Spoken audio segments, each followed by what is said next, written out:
series of dreams because it connected with it. Last week I had, or a couple of weeks ago, I had a dream. It was about a church that was struggling. The pastor was in trouble about something, accused of something. I wasn't privileged of knowing, and the wife took over. I didn't think much about that dream. I just thought it was a dream. Black couple, and they were struggling. It was a prophet. It was a good church, and now it was starting to dwindle because of whatever scandalism was happening, or he was being accused of. Okay, that was a couple weeks ago. Don't even worry about that dream. And the wife's name was Sister Obama. That was her name.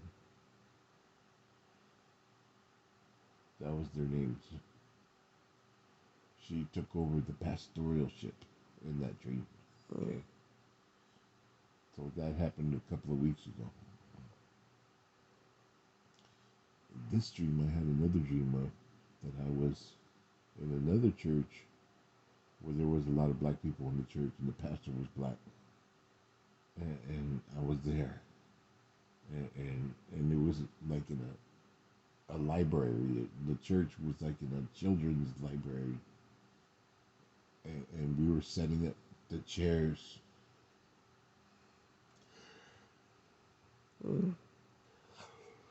And it had church hadn't started yet,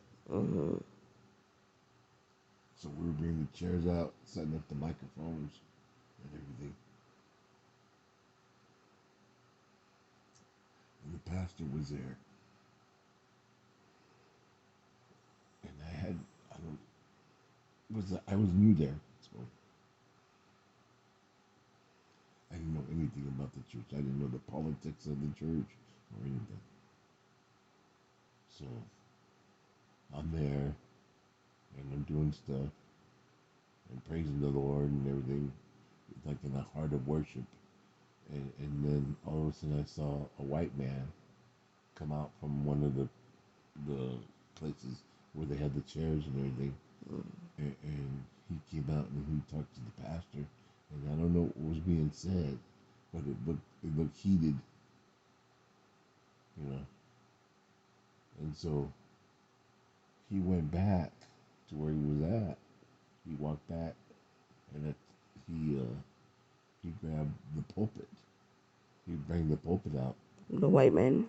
Yeah, he bring the pulpit out, and he threw it down, and he smashed it, like he kind of broke it, you know. And I was like, whoa, whoa, whoa! Everybody got scared, you know, like startled. Whoa, whoa, whoa, whoa! I told him like that, and he told them something again, and the pastor was like being accused, and then I didn't know what was going on. He went back again, and when he came back out, he had a cigarette in his hand. It wasn't lit; it was in his hand. And then all of a sudden, I told him, I go, "Oh, so because things aren't going your way, you're gonna go back to your old ways? You're gonna go back to your The white sins?" guy. You Yeah, told the white guy. I told him. I go, "You're gonna go back to your sins?" And he goes, "You don't know what's going on." And I go, "You're right, I don't." And he showed me. He goes, "Look in the pulpit." He told me, and there was a pipe and a bag of weed in the pulpit. Good morning. It's Thursday, October 26th. It's 7:05 a.m. Currently, it's 58 degrees with mostly cloudy Alexa, skies. You can stop. So, uh,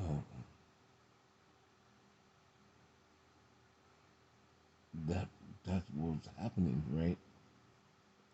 That's what was happening. So the black pastor was doing weed. He was smoking weed, and then he was acting like, "Oh, come on now," you know. He was acting like that wasn't happening, but everybody knew what was going on when they saw the bag of weed. They were like, again, Pastor? Everybody was saying that. Oh my God, oh my God. They were going like that. I thought this was over with and everything. And so they told them, sit down, sit down. You know, and somebody up there started talking we started church service. After all that had happened, somebody up there also was talking. And I remembered I started speaking in tongues. Loud. And this time I knew what God was saying. Mm-hmm. But I was speaking in tongues and I didn't say it. I didn't interpret it. I walked off. I walked away. Some knew what I was talking about. Even though I didn't say anything. They were going, that's right, that's right. They were saying like that. And I walked. The interpretation was, my Father's house shall be a house of prayer, not a den of thieves which you have turned it to. And that was the end of that dream. So then I go to another church. That was the end of that dream. And I said, what was all that about? I thought.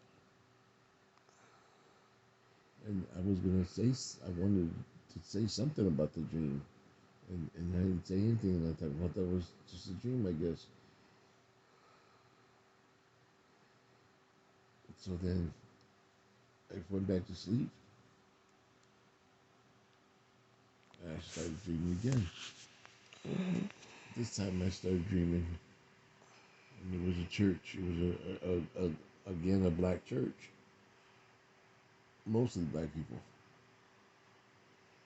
And I noticed it started filling up. And it started the church. Everybody's praising the Lord. And again, I didn't know anybody.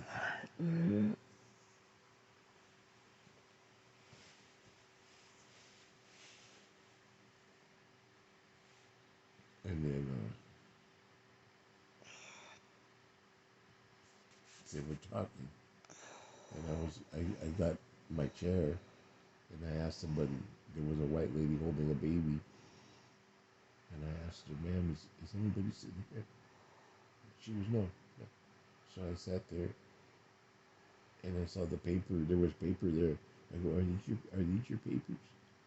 No, you can have them. So I got them and I started writing down notes.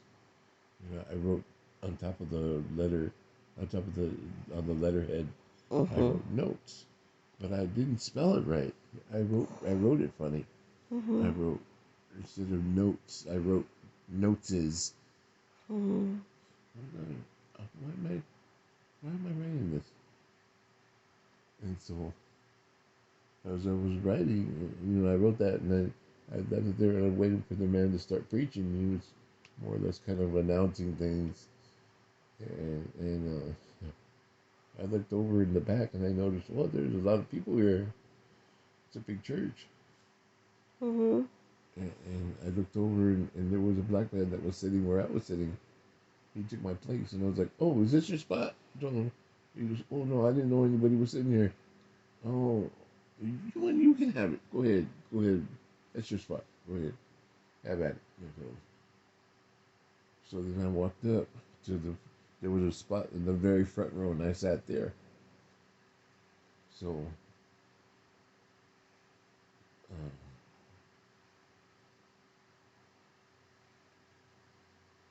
he started preaching, the man. And in the sermon, he said something about Sister Obama. You all know Sister Obama.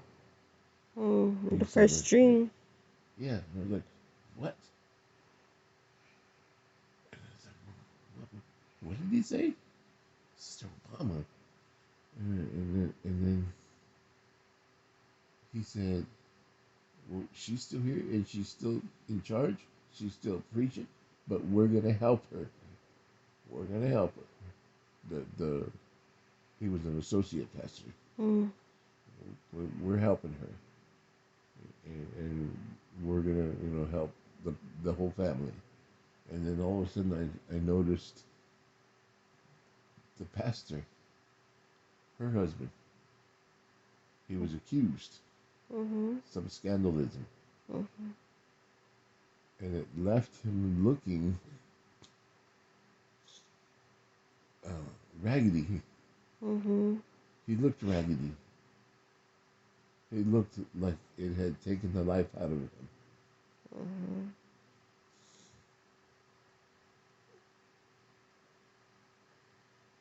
And I saw her. She was pastoring, and she had about 3 little babies, Mm. 3 children, all a year apart, little babies. So,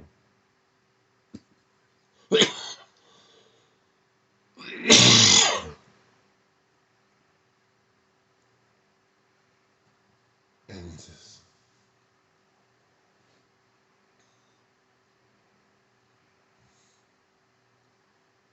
um, somehow in the church, when the church ended, I got to meet her, and I started to talk to her, and I said, "Sis, God is wanting me to pray for you, but I'm not sure it's fit for you or for your husband." I told her, and I started to pray for her, and I felt in my heart, no, this is for your husband. This is for your husband. And so she got him. She got him over there and everything, and he looked like a wino. He looked like his suit, his church suit, his Sunday best. They were all wrinkled and raggedy looking, Mm. and he was unshaven and just it didn't look nothing like her. She was all nice and clean and everything. Mm. And I told him, brother, the thing that you've been going through, God is going to restore you. God is going to restore you. He's going to put back what the cankerworm and the palmer worm has tried to take away from you. And when I went like that to his head, he fell. Woo! Like a jolt of lightning, he fell. Mm. And I told him, I go, I hear the word wormwood. I told him, wormwood has tried to come and contaminate you, but God is going to restore you. God is going to restore you. He's going to take what the cankerworm and the palmer worm has tried to destroy on you, tried to take away from you, and He's going to bring you back to restoration. Restoration, I kept telling him. Restoration in the name of Jesus. Restoration.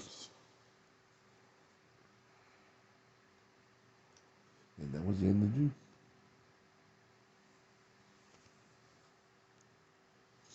Wow.